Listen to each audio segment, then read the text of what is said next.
মসজিদের উপরে আক্রমণ মানে মুসলমানদের কলিজের উপরে আক্রমণ। আল্লাহ নবী মুহাম্মদ রাসূলুল্লাহ সাল্লাল্লাহু আলাইহি সাল্লাম মিকদাদ রাদিয়াল্লাহু তাআলা আনহু বর্ণনা করছেন, তিনি বলছেন লা ইয়াবকা আলা যাহরিল আরদ বাইত মাদারিন ওয়ালা ওয়াবারিন ইল্লা আলফালাল্লাহ কালিমাতাল ইসলাম বিইজ্জি আজিজিন আও যুল্লি জালিলিন। মুসনাদ আহমদের একটি রিওয়ায়াত। আল্লাহ নবী বলছেন সাল্লাল্লাহু আলাইহি সাল্লাম, পৃথিবীর মাটিতে এমন কোন বাড়ি, এমন কোন ঘর কিয়ামতের পূর্বে থাকবে না যেখানে ইসলাম না পৌঁছাবে। ইজ্জতদারের সঙ্গে ইজ্জতের সহিত আর বেইজ্জতের বাড়িতে বেইজ্জতের সহিত। এটা ইজ্জত আর বেইজ্জতের কথাটা বুঝতে পারলেন? পারলেন না? এই ফেরাউন ডুবার সময় আল্লাহ আল্লাহ করেছিল, মনে আছে না? নেই? ফেরাউন যখন আল্লাহকে চুবড়াচ্ছে নদীতে, ঘটনা শুনেননি? আল্লাহ মুসাকে সমুদ্রের পেট চিরে রাস্তা দিল। এই ঘটনা জানেন কি জানেন না? আল্লাহ মুসাকে সমুদ্রের পেট চিরে রাস্তা দিলেন। তো ওটা আল্লাহর কারিশমা। মোটা মাথার ফেরাউন মনে করলো মুসা বেঁচে গেল, তো আমরাও রূপ ওই সমুদ্রের রাস্তাটা দেবো। যখন ঢুকেছে আল্লাহ পানিকে বললো চলে আয় আগেকার অবস্থা।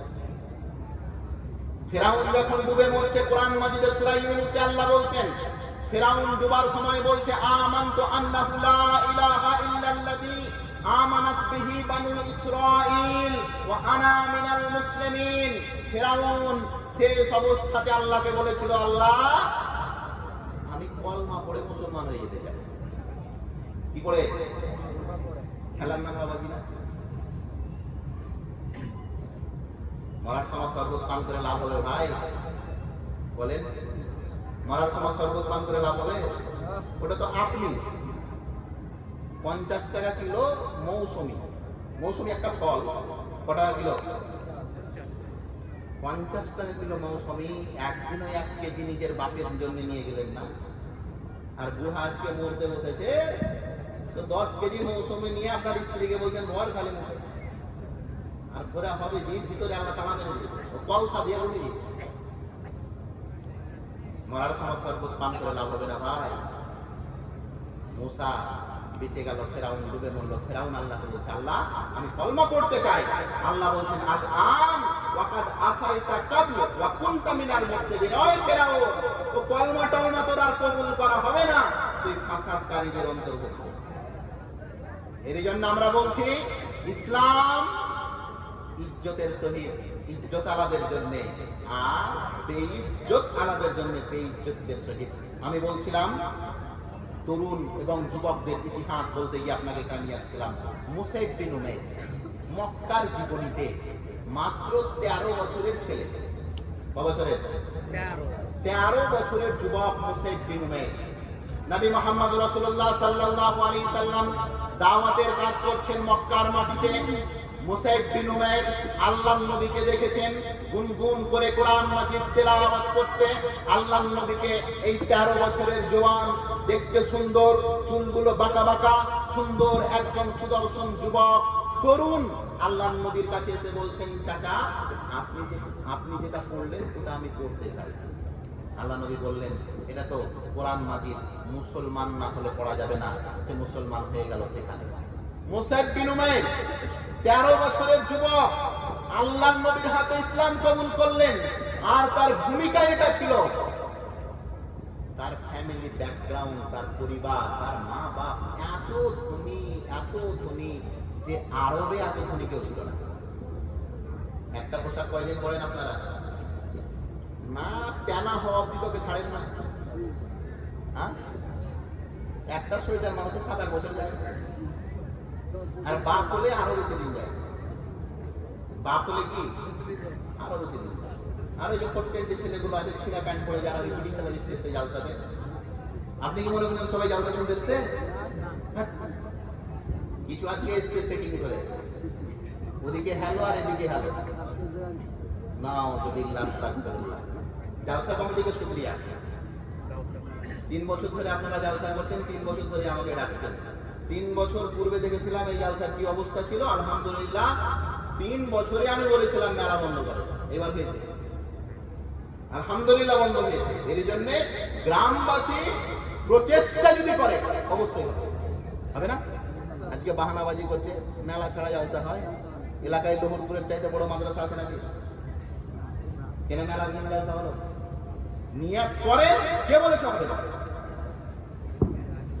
হ্যাঁ, একটু পরিশ্রম হবে, একটু খাটতে হবে। তো কি খাটাটা নেকি নয়? খাটাটাও তো নেকির অংশ। আমি বলছিলাম প্রিয় ভাই শোনেন,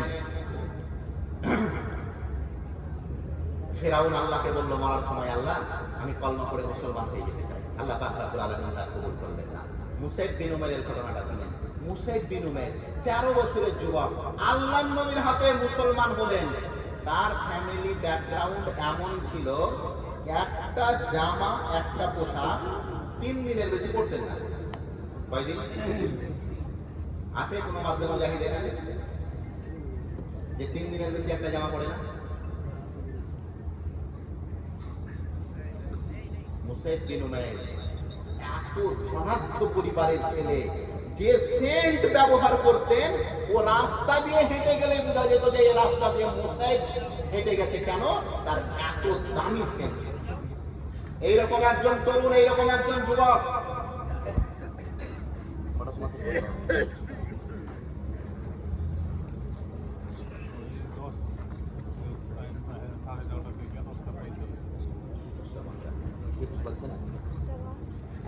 মুসাইব বিন উমাইর একজন তরুণ, ধনাঢ্য পরিবারের, কোনো জিনিসের অভাব নেই।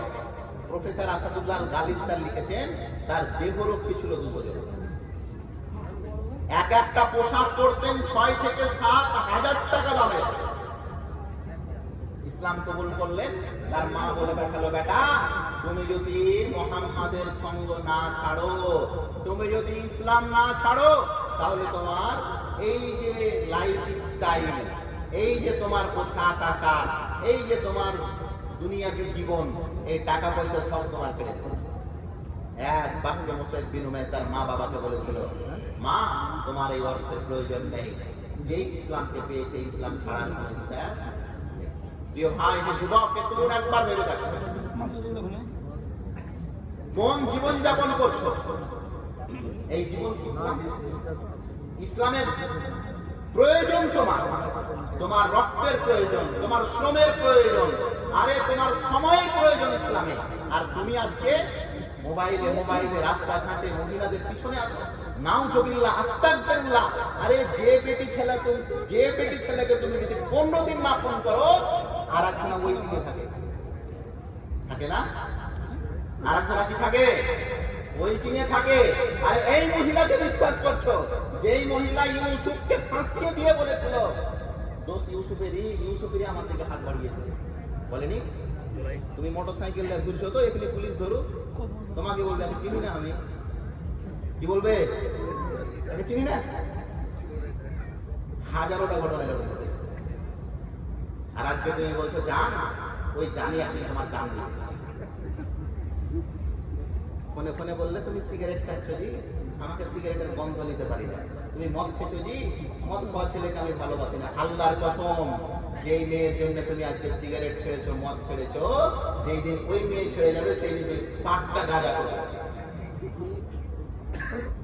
বলবা যে আমি পান করছি কেন? দুঃখতে না হতে দিলাম। মদ খেয়ে যদি দুঃখ হতো বন্ধু, তো মদ করে এই দুনিয়াতে বেশি দুঃখিত থাকতো না। যুবক, তুমি, তোমার এই প্রয়োজন আছে। মুসাইব বিন উমাইর এই সমস্ত কিছু ছেড়ে দিয়ে, যেই লোকটা একটা পোশাক 3 দিনের বেশি পরতেন না, সেই লোকটার শেষ জামানাতে একটাই পোশাক ছিল মাত্র। ভাবতে পারি কি পরিবর্তন! তার মা ডেকে পাঠিয়েছে মুসাইবকে ইসলাম কবুল করার পরে। আল্লাহ নবীর কাছে এসে কাঁদছেন 13 বছরের যুবক। আল্লাহ নবীকে বলছেন, আল্লাহ নবী আমার মা অসুস্থ, ডেকে পাঠিয়েছে। আল্লাহ নবী মুসাইবকে বললেন, যাও তোমার মাকে দেখে এসো। মুসাইব বিন উমাইর ইসলাম কবুল করার পরে তার মাকে দেখতে গেছেন। তার মা শুয়ে আছেন, সিথানে বসেছেন মুসাইব বিন উমাইর। মুসাইব বিন উমাইরকে দেখা মাত্রই তার মা উঠে গেছে। উঠে গিয়ে মুসাইবকে বলছে, বেটা তুমি যদি মুহাম্মাদের সঙ্গ না ছাড়ো বেটা, তো আমি না খেয়ে মরে যাব। কি খেয়ে মরে যাব? না খেয়ে মরে যাব বেটা। মুসাইব বিন উমাইর সেই দিন মাকে বলেছিলেন, লাউ খারাজাত নাফসাকা আলফা মিয়াতা মাররা লা আরজু দীনে মুহাম্মদ। এই মা, আপনার মতন 100টা মাকে আমি কুরবানি দিতে রাজি আছি, কিন্তু মুহাম্মদকে ছাড়তে রাজি। ওরে যুবক, কি আর বলি তোমার ব্যাপারে। ওই ভাঁড়ে চা খায়, ওই ভাঁড়ে কেউ চা খায় না গো, যে ভাঁড়ে একবার কেউ চা খেয়ে নিয়েছে। হ্যাঁ, আর তোমার ফেরে অ্যাটিটিউড, তোমার ফের আজকে রং ছিঁড়া প্যান্ট পরা যদি আদর্শের পরিচয় হতো, কুকুর কাটিং চুল কাটা যদি স্টাইল হতো, আর রাস্তায় ডান হাতে সিগারেট টেনে আকাশের দিকে ধোঁয়া ছাড়া যদি অ্যাটিটিউড হতো, আল্লাহর কসম করে বলছি, আল্লাহর নবীর চাইতে বড় হ্যান্ডসাম দুনিয়াতে কেউ নেই। আছে? আম্মাজান আয়েশাকে একবার জিজ্ঞাসা করা হলো, আম্মাজান আয়েশা, আপনি বলেন তো আল্লাহর নবীকে দেখে মানুষেরা কত ভালোবাসতো? আল্লাহর নবীকে কেমন না, ইউসুফকে দেখে তো মিশরের মেয়েরা হাত কেটে দিয়েছিল। ঘটনা জানা আছে না নেই? ইউসুফকে দেখে মিশরের মেয়েরা হাত কেটে দিয়েছিল। তো আল্লাহর নবী কত সুদর্শন ছিল যে আল্লাহর নবীকে দেখে তার অনুসারীরা কি করেছিল। আম্মা জান আয়েশা, আল্লাহর নবীর প্রিয়তমা স্ত্রী, তিনি বলছেন মানুষদেরকে, শোনো, ইউসুফকে দেখে তো মিশরের মেয়েরা হাত কেটে দিয়েছিল। আমার নবী দেখতে এত সুন্দর ছিল যে আমার নবীকে দেখে মুসলমানেরা জিহাদের ময়দানে ঝাঁপিয়ে পড়ে গলা কেটে দিয়েছে।